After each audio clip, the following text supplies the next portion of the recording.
What's up, guys? Justin Woltering here. Today we're talking about joint pain in bodybuilding. So many guys out there, so many stupid meatheads are bragging about their injuries and how it's part of the bodybuilding game and blah blah blah. And sure, you're gonna have these little road bumps and detours along the way, guys, but it doesn't have to be this way. You can train smarter and you can be preventative when it comes to your training. That is the key, is being preventative, guys. It's the biggest problem now in society. You see so many people with their health are, completely unhealthy, diabetes, all this obesity and illness in society, guys, and this is also preventable. But the main thing to think about here is you're not gonna leave yourself open to illness and disease, so why are you going to leave yourself open to physical ailments and injuries that are preventable? So when you're being preventable, think about prehabilitation, prehab, before you start training, taking it seriously. Don't just walk in the gym and start crushing sets, guys. Think about, what's the opposing muscle that I'm going to work today? How am I going to activate the opposing muscle? How can I feel the muscle I'm going to work? How am I going to do the mobility exercises that are necessary to go through this movement pain-free? How am I going to engage my core so all movements are starting from the center of my body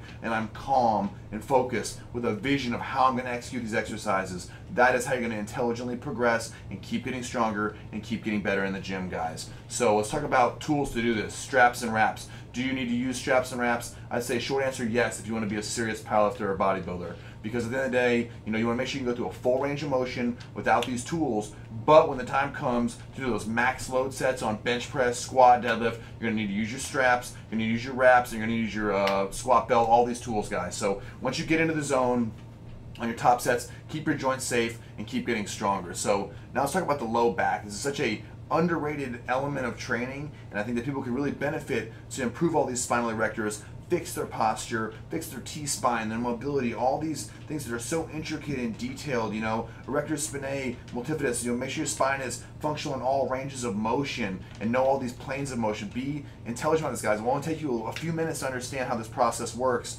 with different types of symmetry and different planes of motion on the body. Once you grasp these concepts, it will forever change the way that you approach your training.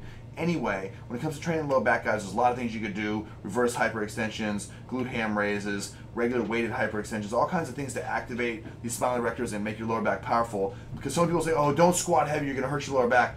This isn't necessarily true, guys. I mean, you can build strong legs without heavy squat, but if you want to truly become a top-level strength athlete, if you want to look badass, you've got to squat, you've got to deadlift, and you've got to bench press, guys. So when you get on these core basics, use your belt and only use it on those top sets. Make sure you're strong, make sure you're functional. On these strapless PR sets, maybe make sure you're focusing on your grip strength, might be focusing on your hip alignment, all these little details. But when it comes to time to go, outer body experience, max out set, strap on your belt and make it happen. Those are a few basics on preventive training, and I'll have more prehab articles and videos coming for you soon. Peace.